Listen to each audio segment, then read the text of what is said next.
Yes, I am. Thank you so much for having me. Definitely Okay, appreciate you. go ahead. Thank you. All right. So the International Criminal Court issued these arrest warrants, and there's a whole lot of countries around the world that are absolutely obligated to arrest Benjamin Netanyahu if he sets foot on their land. But I mean, realistically, it's going to act more like a travel ban. He's just not going to travel to these countries. It's highly unlikely that he's going to be arrested in any of these countries. If he ever does fall from power and gets arrested, I think he'll be arrested in his own home country by his own courts because he is facing corruption charges at home. So I think out of their sheer arrogance too, just how their kind of tendencies are, they would never allow another country to. I don't think Israel would ever allow him to be brought to the Hague, and they'll deal with him himself. But there is a lot of indirect pressures and a lot of indirect benefits from this for sure. First and foremost is that I'm sure you guys all remember a year ago, many world leaders were too afraid to ever even question Israel.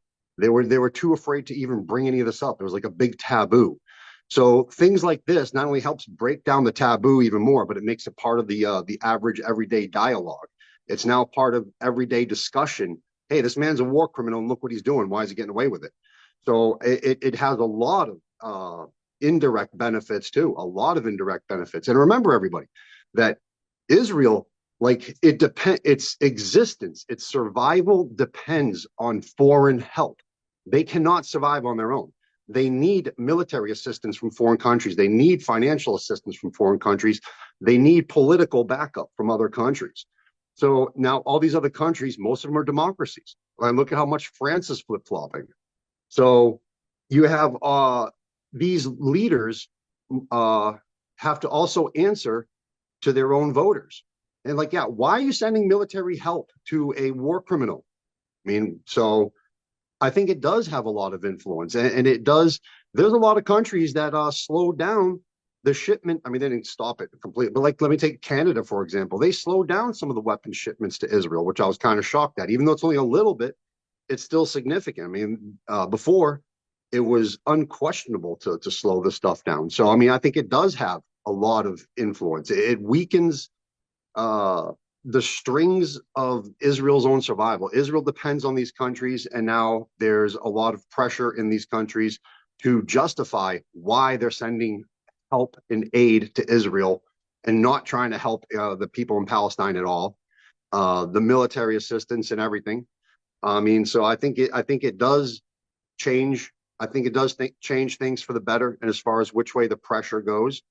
It definitely weakens Israel's influence on the world stage. They've lost their reputation. Loss of reputation is a loss of power. And that is definitely what I see. Israel's no longer bullying around things as they used to. They don't get their way as much. Most significantly, I was like a month ago, maybe yeah, it was maybe more than a month ago, when Benjamin Netanyahu went to New York City to the United Nations and spoke in front of the United Nations. And pretty much 95% of the crowd stood up and walked out in protest. I mean, that was amazing. That was amazing. That is not something they would have done a year ago. And so he has a lot less influence. And loss of power on the world stage is also loss of power domestically for Benjamin Netanyahu, too. It wasn't just Benjamin Netanyahu who was on that arrest warrant. It was also Gallant. And remember, Benjamin Netanyahu just fired Gallant. And there's a lot of protesters who back Gallant. And Gallant is also a political rival. So, I mean, I think this just adds fuel to the fire to get rid of Benjamin Netanyahu, even internally. There's right wing extremists and left wing extremists in his own country that are both highly dissatisfied about him for different reasons, but they're still dissatisfied.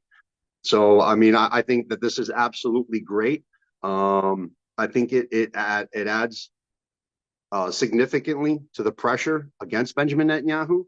I think it weakens all the strings of its own survival from all these other foreign countries that need to provide it financial, military, and political assistance for it to survive. So I think it's a great step in the right direction.